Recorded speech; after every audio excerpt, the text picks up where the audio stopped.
when Osha and the Reeds, along with Hodor, smuggled Bran and Rickon out of the ruins of a fallen Winterfell. Bran departed with Jojen, Meera and Hodor, beginning their epic journey northwards, whilst Osha promised to escort Rickon and his direwolf to somewhere safe. But instead, she took him to the island of Skagos.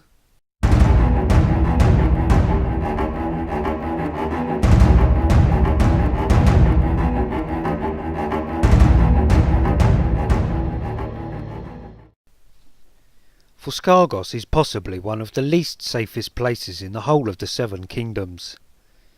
An island only accessible by sea, the rocky shores and treacherous currents are notorious for sinking passing ships, as we see when the galleys Aledo and Old Mother's Son are smashed upon the coastline rocks after setting sail from the Wall.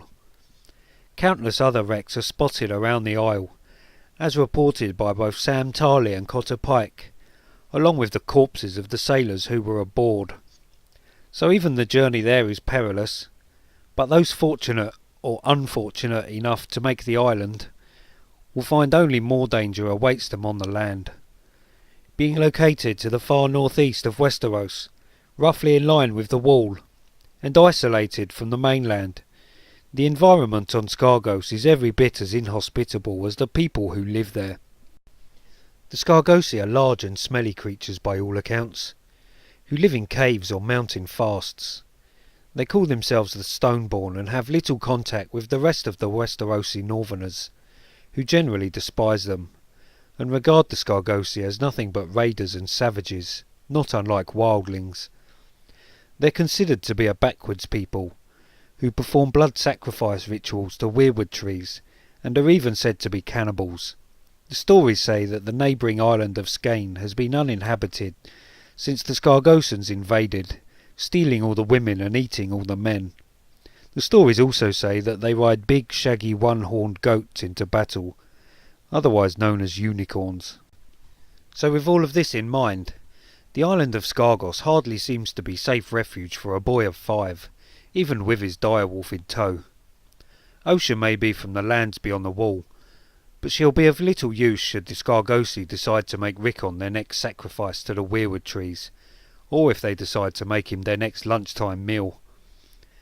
Of the 3 families who reside on the island, it seems probable that Osha and Rickon will have to go to House Magnar of King's House, as Magnar means lord in the old tongue, and any refugees wanting to hide themselves on the island would presumably need the permission of the Magnar, and his protection from the other Skargosans, if the tales that we hear are all true. Which leads us to another problem.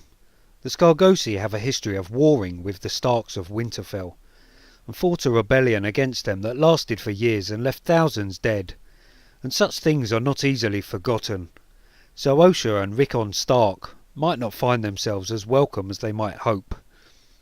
Though as yet there's been no ransom notes coming out of the island, but then, with all the Starks either missing, dead or assumed to be dead, I'm not sure who the note would even be sent to if they did take Rickon captive.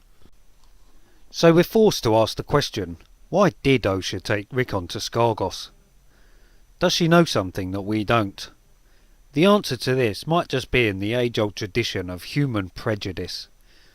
The Northerners tell tales of the Skargosi being savages and murderers, but then they also say the same about the free folk beyond the Wall, and we know from the numerous Black brothers that have either observed the so-called wildlings, or in Jon's case, spent time with them, that they're not so different to those below the Wall. They just have a different culture and social etiquette. It's all in way of standing, as Ygritte would say.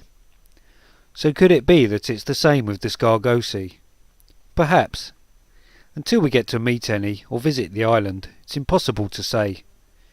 The true test will be if and when Davos arrives on the island to retrieve Rickon.